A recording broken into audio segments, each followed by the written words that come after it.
In this lesson, we will see what is method overloading in Java. With that, we will also see some examples. Let us start. In Java, method overloading means defining multiple methods with the same name but different parameter list, enabling compile time polymorphism. It cannot be achieved by changing only the return type.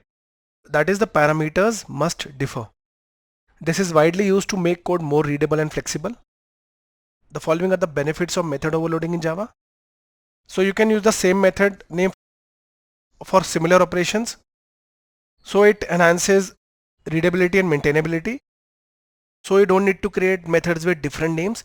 You can create methods with similar names and with similar operations. That will make the code easier to understand. So you have flexibility in method usage. You can allow methods to handle different types or number of parameters. Since the method name is the same, the developers can call the same method name with different arguments, and that too depending on the situation. I told you it is called compile time polymorphism. That is, the overloading is resolved at compile time. The compiler will select the most specific method based on arguments since the method name is same. This also reduces runtime errors. Code reusability. This will avoid duplication of logic because the method names are same, that is, no multiple method names.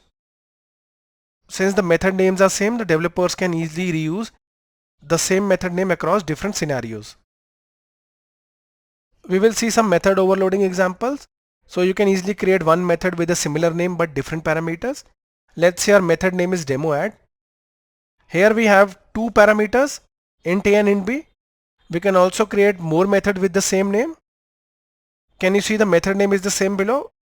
DemoAdd. Even if the return type is different, that is int and double, and it is having different parameter types, but the parameter names are also same, that is a and b in this case. So here we have shown int demoAdd and double demoAdd. The first one will add two integers and the second will add two doubles. This is what we call method overloading.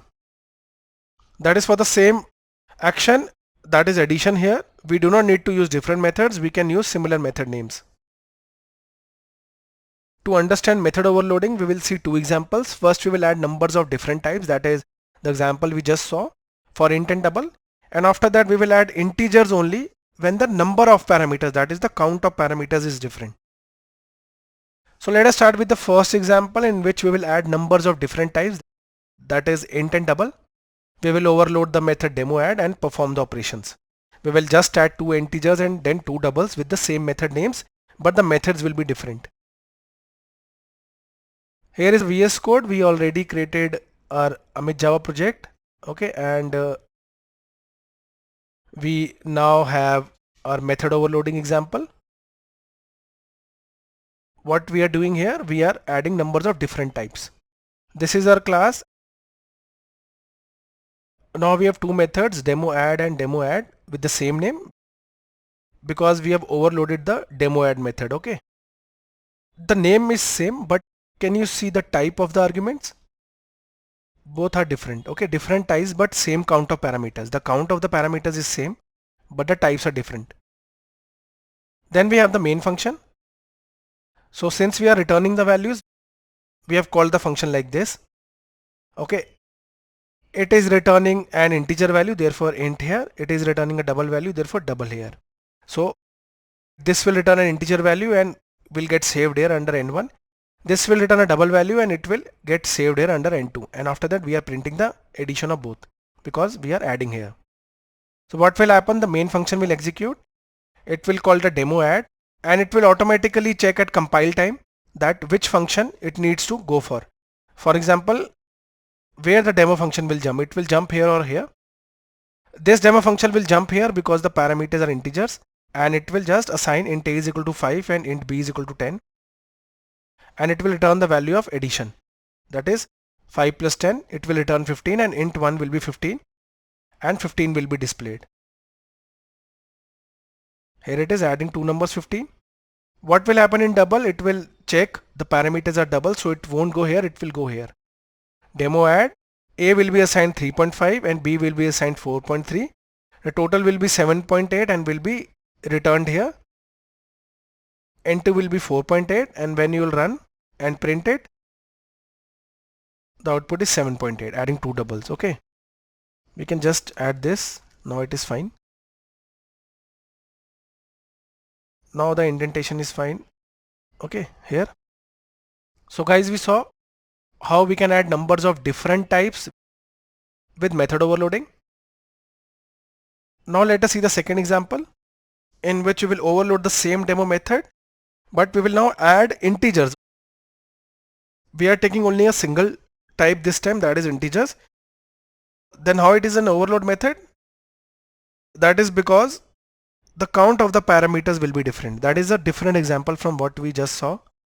So we are adding integers of similar types but with different counts of parameters. Let us see the example. Here is an example of method overloading. Here we are adding numbers of similar types but different count of parameters. Okay, here is our class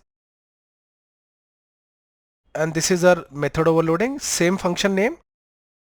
Here the types are also same but the count of types are different. Here we have 2 parameters and here we have 3 parameters. Okay, what will happen when we'll go to the main function? Similar example but the count of types are different. It is called compile time polymorphism. Why? Because everything will be checked at compile time. The demo add function is called, it will see that the types are integers, so it can jump either here or either here. But since it is having only 2 integer values, it will go here and it will add 5 plus 10. That is, it will assign int a is equal to 5 and int b is equal to 10. It will return the sum, that is the output will be 15, which will get saved here because we are returning. So the type is int because the demo add method type is int for both only. Okay, for this also and this also. So both are having int type. So 15 will be here, n1 is equal to 15. We are printing n1, that is it will print 15, adding 2 integer 15. Then the next one, it will go to demo add and it can see 3 integer arguments. So it won't go here, it will go here and add all of them. 5 plus 10 plus 15, that is 30, will come here. N2 is equal to 30 and it will print adding 3 integer is equal to 30.